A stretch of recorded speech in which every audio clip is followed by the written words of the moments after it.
Muslim ಮದುವೆ band ಆಯೋಜನೆ ಮಾಡುವವರಿಗೆ ಹಿಂದೂ ದೇವತೆಗಳ ಹೆಸರು ಇಡದಂತೆ ಉತ್ತರ ಪ್ರದೇಶದ ಮೊರಾದಾಬಾದ್ನ ಪೊಲೀಸರು ನಿರ್ದೇಶನ ನೀಡಿದ್ದಾರೆ.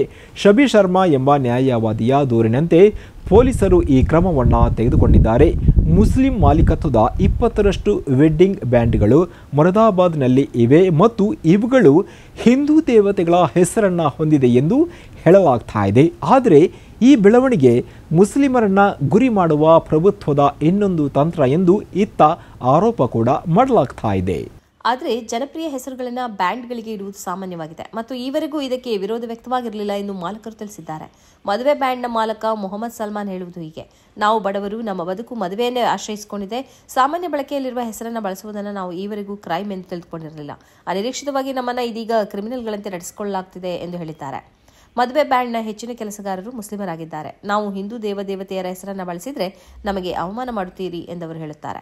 ನಾವು ಮುಸ್ಲಿಮರ ಹೆಸರನ್ನು ಬಳಸಿದರೆ ನಮ್ಮ ಗುರುತನ್ನು ಅಡಗಿಸುತ್ತಿದ್ದೇವೆ ಎಂದು ಹೇಳ್ತಾರೆ. ಹೀಗಾದರೆ ನಾವು ಎಲ್ಲಿಗೆ ಹೋಗಬೇಕು ಎಂದು ಇರ್ಫಾನ್ ಅಲಿ ಎಂಬ ಇನ್ನೊಬ್ಬ ಮಾಲಕ ಪ್ರಶ್ನಿಸಿದ್ದಾರೆ.